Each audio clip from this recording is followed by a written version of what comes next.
안녕하세요 여러분, 이브이스쿨입니다. 자, 이번 시간에 드릴 말씀은요, 러시아와 우크라이나 전쟁 관련된 내용이에요. 러시아가 지금 현재 계속 패퇴하고 좀 후퇴하면서 우크라이나가 좀 영토를 확장하고 있다고 지금 뉴스에도 계속 나오고 있지 않습니까? 그래서 아마 제가 지난번에도 이제 러시아가 푸틴이 자기가 끝내고 싶은데 우크라이나 때문에 안 된다는 식으로 어떤 모디 총리와 상하이 회담에서 얘기를 했다고 이제 제가 말씀을 드린 바 있는데, 그때 이제 제가 볼 때는 어떤 푸틴이 지금 상황이 내부적으로 외부적으로 굉장히 압박을 많이 받는 상황이고, 지금 경제가 포탄 지경에 지금 이르르고 있다고 좀 말씀을 드렸을 거예요. 그래서 제가 지금 상황을 보니까 일단 지금 자국 내에 어떤 경제적 상황도 그렇고 무기나 물자 같은 것도 다 돈이거든요. 이제 그런 부분에서 점점 이제 부족해지고, 또 그거를 충당을 하려면 또 이제 돈이 필요하거든요. 자금이 필요하고, 달러를 이제 모든 걸 이제 수입하고 뭐 무기를 제조하고 뭘 하든가 할 텐데, 그게 지금 좀 어려운 상황인 거예요. 그 어려운 상황에다가 희생은 또 희생대로 많이 나고 있고, 그래서 러시아가 이제 쓸 수 있는 카드가 몇 가지가 있잖아요. 예를 들어서 이제 핵무기라든지 뭐 생화학 무기들, 이런 것들, 대량 살상 무기들을 이제 쓰게 되면 손쉽게 할 수가 있는데, 얼마 전에 바이든 대통령이 러시아에게 경고를 했잖아요. 생화학 무기나 대량 살상 무기, 그리고 핵무기라든지 이런 걸 사용하면은 절대로 저시하지 않겠다라는 식으로 경고를 했어요. 그러니까 움직임을 미국이 포착을 한 것 같아요. 그러니까 러시아 쪽에서 이런 전세에서 계속적으로 열세를 거듭하고 패퇴를 거듭하니까, 또 경제적으로는 미국에서 계속 달러나 강달러 금리 인상 이런 걸로 계속 압박을 가고, 그거 이전에도 계속적으로 고립 정책을 씀으로써 러시아가 굉장히 지금 진퇴양난에 빠진 상황인 것 같아요. 그래서 그만큼 좀 옥죄고 있는 상황에서 러시아가 이제 쓸 수 있는 카드가 몇 개 없거든요. 그 중에서 이제 미국이 좀 우려스럽게 보고 있는 거, 그리고 우크라이나 국민들, 우크라이나 대통령, 우크라이나의 어떤 국가 입장에서도 좀 두렵게 생각하고 있는 것이 바로 핵무기, 그리고 어떤 생화학무기의 사용이거든요. 그런 부분을 좀 우려를 하고 있는데, 사실은 뭐 그렇잖아요. 이미 한 나라를 침공하고 무참하게 진짜 엄청난 인명 피해를 냈던 그런 전쟁이 지금 러시아가 지금 다행하고 있는 건데, 핵무기를 쓰는 것도 사실 일반적으로 생각했을 때는 그렇게 어려운 일이 아니다라고 생각할 수 있어요. 특히 핵무기를 갖고 있지 않은 우크라이나를 상대로요. 그래서 미국이 어떤 그런 움직임에 대해서 사전에 이제 선빵으로 경고를 날림으로써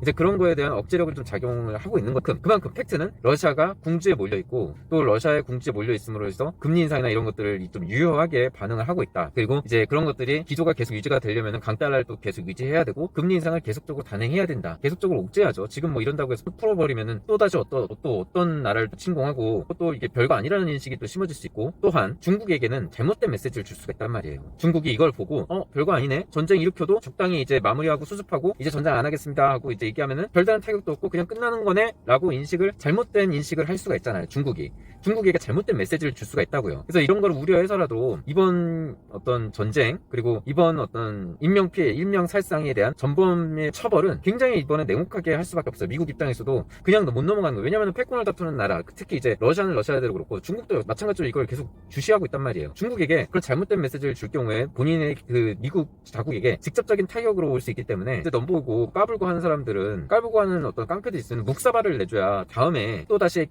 덤비지 않고 얕보지 않고, 그렇지 않습니까? 그렇기 때문에 아예 그냥 아주 묵사발을 만들 거예요. 제가 볼 때는 이번에 미국이 뭐 러시아도 그렇고 묵사발로 만들 거고, 중국 역시도 이걸로 인한 강력한 경고를 주는 거죠. 강력한 메시지를 줄 겁니다. 그래서 중국 역시도 섣불리 못 움직일 거예요. 섣불리 이제 이걸 보고 러시아가 아주 묵사발이 되는 걸 보면은, 그때부터 바짝 이제 쫄아가지고, 그때부터 이제 또 미국의 파워를 다시금 실감하고, 혹여나 잘못된 자기들이 이제 오판을 해서 전쟁을 일으키거나 무력 충돌을 미국과 했을 때 어떤 데미지를 입을 것인가, 공산당 체제들이 어떤 위협을 받을 것인가에 대해서 분명한 메시지를 받을 거라고요. 그리고 지금도 받고 있을 거고요. 그렇기 때문에 제가 볼 때는 어떤 지금의 어떤 상황이, 러시아와 우크라이나 상황이 제가 볼 때는 단순하게 러시아 우크라이나만의 문제로 끝나진 않을 거예요. 계속적으로 중국과의 어떤 관계, 글로벌 패권 관계에서 아주 묵사발을 만들어낸 강력한 메시지를 줄 거고, 계속적으로 고립정책, 니네들만 살겠다, 뭐 자기들끼리 살겠다 하고 자기들의 이익만 추구하고 주변국은 무시하고 더불어 사는 사회를 부정하는 그런 짓거리를 하는 나라들에게는 응당 대가를 치르게 하겠다라는 미국의 메시지를 이번에 분명히 주기 위해서라도 금리 인상은 필수 불가결하고,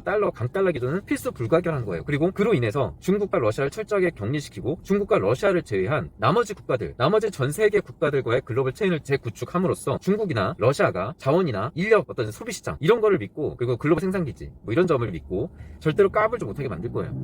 그런 움직임을 포착했기 때문에 제가 지난번 방송에서도 말씀드렸던 것처럼, 중국이 러시아랑 자기들끼리 어떤 서로 도와가면서, 같은 공산주의 체제 나라들끼리 도와가면서 자력갱생하자라고 이제 뭐 그런 식의 어떤 미국의 메시지, 그리고 전 세계 메시지를 주는 것도 약간의 그런 그런 외부적인 압박 때문에 나왔던 어떤 외교적인 선택이지 않았을까라는 생각을 해요. 그래서 아마 제가 지금 러시아가 아주 크게 처절하게 당하고 있으니까, 중국도 이제 섣불리 러시아와 어떤 원조를 한다든지 러시아와 손을 잡는 밀착 외교를 하기는 어려울 거예요, 앞으로도. 그러니까 중국은 중국대로 고립 정책을 계속적으로 쓸 거예요. 왜냐면은 본인들의 어떤 체제나 이런 것들이 위협을 받을 수 있거든요. 북한도 마찬가지예요. 북한도 사실은 뭐 주민들이 지금 굶어 죽고 힘들고 경제가 아주 그냥 북한 같은 경우에는 거의 붕괴되다시피 하잖아요. 공산당 그 위에 있는 간부들, 공산당 그 세력들, 권력자들 제외하고는 그런 거랑 비슷하게 이제 흘러가게 될 것 같아요. 중국도 마찬가지로 그 공산당 권력자들, 공산당원들도 굉장히 많거든요. 근데 공산당 권력자들 그 위에 레벨이 다 있어요. 그래서 그런 서열이라든지 이런 걸 따졌을 때 그 위에 있는 사람들부터 이제 시작해서 권력이나 이런 사람들이 이제 유지가 되는 걸 위해서 그 아래 일반인들이 좀 피해를 볼 수도 있지 않을까라는 생각을 해요. 그래서 점점 경제가 이제 어려워지고 힘들어지고 고립되고 북한 마냥 고립되고 어떤 그런 길로 이제 들어서게 된다면은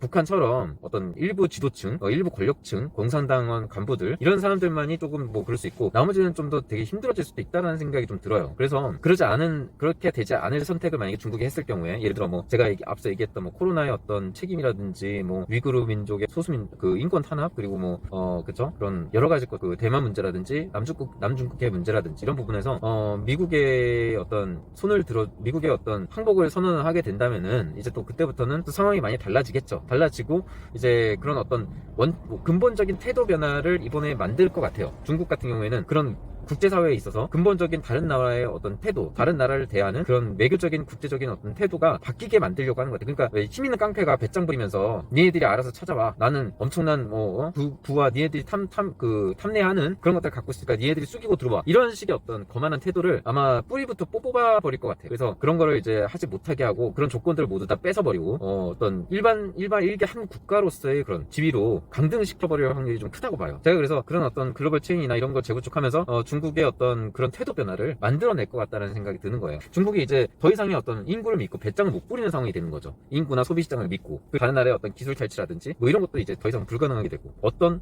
공작이나 뭐 이런 것도 못 하게끔 하여튼 그런 어떤 큰 변화를 이끌어내기 위해서 굉장히 어떻게 보면은 좀 디테일하고 뭐 명확하고 구체적인 계획이 될 수도 있다는 생각이 들어요. 그래서 그런 어떤 계획을 이루기 위해서의 일환으로서 첫 번째 스텝이 지금 같은 금리 인상이나 이런 어떤 강한 미국의 금융 글로벌 파워를 이용해서 외부적으로 경제적으로 어떤 압박이나 이런 것들을 얼마든지 가할 수 있는 상황이 됐고 또 그런 명분이 충분히 있는 시기예요. 스태그플레이션이라고 해서 경기 침체다, 인플레이션이다 해서 어느 정도 세계에 있는 사람들, 세계 글로벌의 이제 전 세계 지구촌에 이런 어떤 경기 침체나 앞으로의 강달러나 이런 그 경고나 메시지는 오래전부터 계속 해왔잖아요. 그리고 그런 인플레이션이 실제로 지금 물가 상승이나 이런 것들이 각 국가에서 많은 문제가 되고 있는 것도 사실이고요. 그래서 이런 부분은 충분히 각 국가의 나라들의 사람들, 국민들도 충분히 인정하고 있는 부분이기 때문에 금리 인상으로 경기 침체가 오더라도 물가 안정을 도모할 수밖에 없는 상황이라는 거를 대부분의 지구촌 사람들은 알고 있어요. 그렇기 때문에 이런 상황의 어떤 정책이나 어떤 흐름을 이용해서 이번 기회에 세계가 좀 더 바람직한 방향으로 국가 간의 어떤 그런 관계가, 외교적인 관계가 바람직한 하나의 어떤 글로벌 사회, 더불어 사는 어떤 사회로 거듭나게 만드는 계기로 삼는다는 거에 누가 감히 손가락질할 수 있겠습니까? 누가 할 수 있겠어요, 이 일을? 중국이 과연 할 수 있을까요? 나중에 혹시라도 패권국이 중국이 됐다고 생각을 해보세요. 어떤 사회가 될 것 같습니까? 패권국이 러시아가 됐다고 생각해보세요. 어떤 일이 발생할까요? 미국이기 때문에 그런 노력을 할 수 있는 거예요. 미국이기 때문에 그런 전 세계의 동의를 얻고 전 세계의 이해를 구할 수 있는 거예요. 중국과 러시아가 이렇게 할 수 있었을까요? 그리고 이런 방식을 하려는 생각조차 있었을까요? 없었을 거라고 생각합니다. 그래서 이런 어떤 여러 가지 부분에서 미국이 앞으로의 펼칠 정책이 눈에 훤하고 그리고 앞으로도 계속적으로 러시아와 중국을 압박해서 대내적으로 지금까지 취했던 어떤 고립 정책이나 다소 강압적인 다른 나라와의 어떤 국제 관계에 있어서도 많은 태도 변화를 이끌어낼 게 분명해요. 만약에 태도 변화를 하지 않는다 그러면은 아예 배제시켜버릴 겁니다. 아예 그냥 북한처럼 고립을 시켜버리고 아예 그냥 그런 글로벌 사회, 글로벌 공급망, 글로벌 어떤 경제 체인에서 완전히 배제시켜버리는 길이 될 거기 때문에 두 가지 길이 있는 거예요. 그러니까 근본적인 태도 변화를 하든가, 그죠? 배짱 절대 못 부리고 깡패처럼